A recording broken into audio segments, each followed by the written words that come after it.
আছে দুটো সেম না। আপনার নাম মেইনি, আপনার ওদের নাম আছে, ওনার একটা নাম আছে। তো এখানে হচ্ছে ওয়ার্ডের কননোটেশন তো ডিফারেন্ট থাকতেই পারে।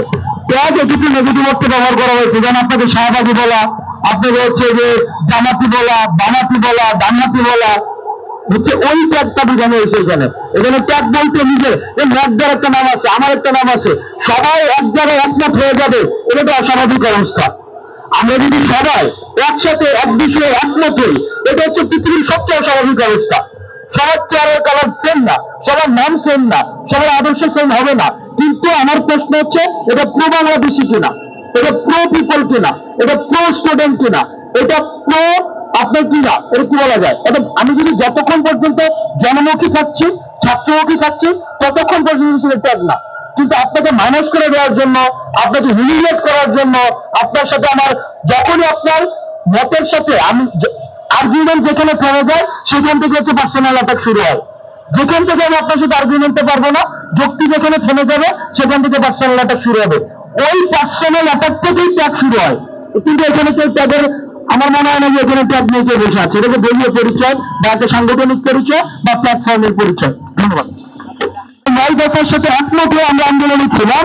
এখন আন্দোলন পরবর্তী সময়ে আমাদের এমন একটা ধারণা তৈরি হয়েছে যে সব দফার সাথে একমত, শুধুমাত্র সব দফার সাথে একমত না।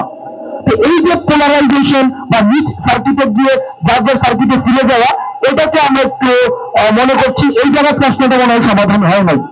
অর্থাৎ এই যে ওয়াসিমের বিষয়টি আসছে বা ফেসিবাদ বিরোধী যতগুলো রাজনৈতিক শক্তি যারা রাস্তায় নেমে এসেছিল, আমরা ছাত্র রাজনীতি স্বরূপ নিয়ে কিন্তু কথা বলছে। আমাদের প্রত্যেকটা রাজনৈতিক দলের কিন্তু তাদের নিজস্ব সংবিধান রয়েছে, প্রত্যেকটা রাজনৈতিক দলের।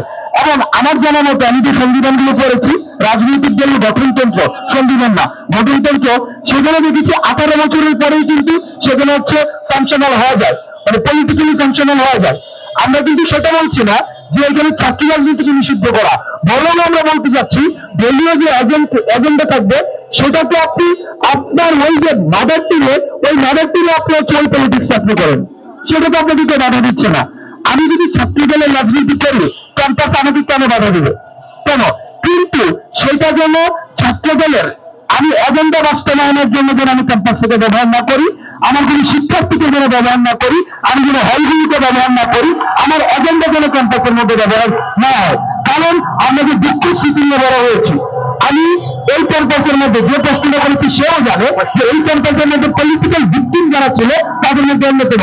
12 তলার উপরে উঠাইয়া যখন বলা হয়েছে আরেকবার যদি 10 কিলো কম ধরনের কোনো ঝামেলা করি, তাহলে 12 থেকে তুলে তাড়া দেওয়া হবে।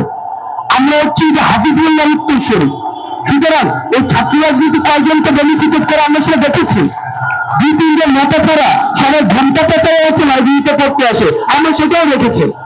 ঘন্টা পেঁচায় বছর শেষ হলো, সোনালী সময়টা যখন শেষ হয়, ঘন্টা পেঁচায় যারা হচ্ছে যে মাথা তোমার ভয় নাই, রাজপথ ছাড়ি নাই, তারাও হচ্ছে লাইব্রেরিতে আসছে। আমাদের বিষয়ে কিন্তু ছাত্র রাজনীতি নিষিদ্ধ অবশ্যই চাই না, কিন্তু ছাত্র রাজনীতিটা হবে ডাকসুর থ্রুতে।